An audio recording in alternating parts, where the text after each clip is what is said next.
Technological developments over the years have allowed us to acquire knowledge of extraordinary physical principles, such as X-rays, a discovery that revolutionized medicine, Newton's work, which allowed Einstein to work on the theory of relativity, and the atom discovery, which led to nuclear fission. All of these accomplishments have always divided the opinion of the scientific community, who considered these discoveries magnificent, but at the same time dangerous in certain ways. For many years, the society of the 21st century has been questioning a discovery that revolutionized the world. We're talking about nuclear power. Nuclear energy, or atomic energy, is the energy obtained from nuclear reactions and radioactive decay in the form of kinetic energy, and is used by numerous technologies, including nuclear power plants, to obtain electricity. In 2020, nuclear power produced only 10% of global electricity, even though it is one of the safest forms in terms of deaths per unit of energy produced. So, why does the public have reservations about this technology? Let's find out together how a nuclear power plant works, and let's see each step in detail.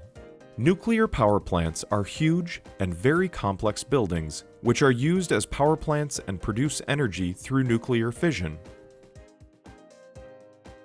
Nuclear fission is a reaction in which the nucleus of a heavy element decays by emitting a large amount of energy. The reaction occurs when a heavy metal nucleus, such as uranium-235, is bombarded, meaning hit, by a neutron that breaks up the nucleus, releasing 3 new neutrons and energy. One of these neutrons is absorbed by another uranium-238 nucleus and is lost in the balance. A second neutron can escape from the system, and the third neutron hits another uranium-235 nucleus, which breaks up, releasing more neutrons, which in turn will hit other uranium-235 nuclei, thus creating a chain reaction.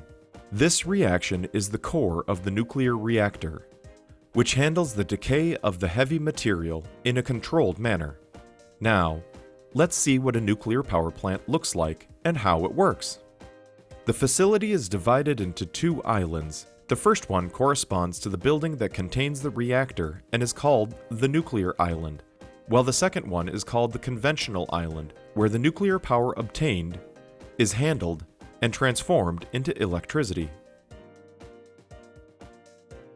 Externally, the nuclear island presents itself as a huge block of concrete to isolate the reactor placed at the center of the facility.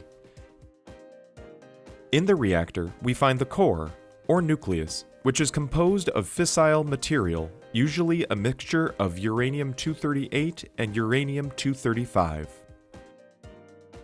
A moderator, usually heavy water or graphite, is used to slow down the generated neutrons, increasing the probability of fission.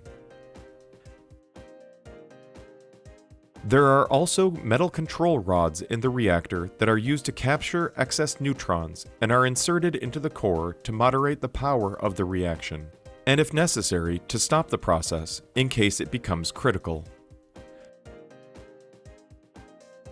Should the reaction reach the critical level, it would release an enormous amount of energy that would cause the core to melt, destroying the containing walls and dispersing radioactive material into the environment. The fragments of the reaction slowing down produce heat that is captured by a heat transfer liquid surrounding the uranium core.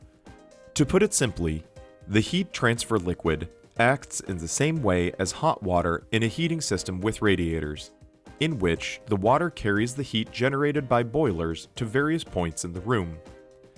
The compressed heat transfer liquid reaching the core has a temperature of 290 degrees Celsius and increases to 320 degrees Celsius at a pressure of 15 megapascals so that it does not boil.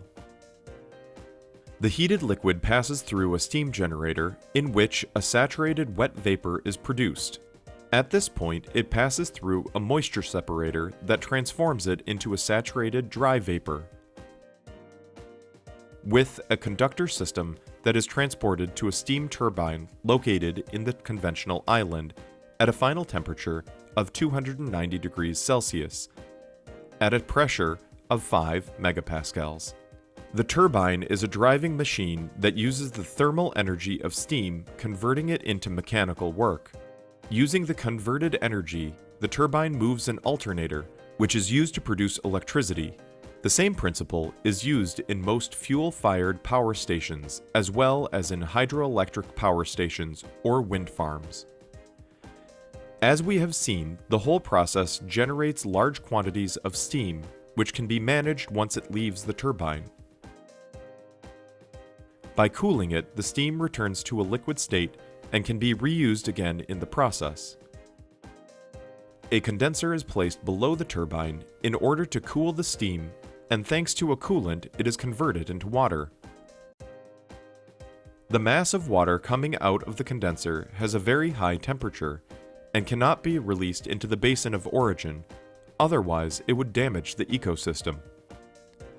This is why it is preferred to build a nuclear power plant near a river, a lake, or by the sea, where large masses of water can lower the temperature of the condensed water gradually without causing damage.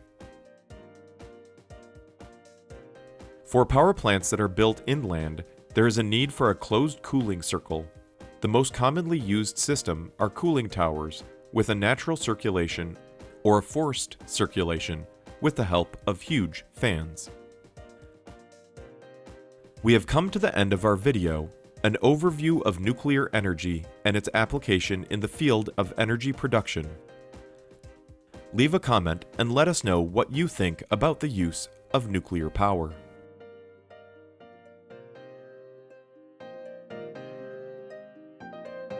If you found this video useful, let us know by leaving a like and a comment.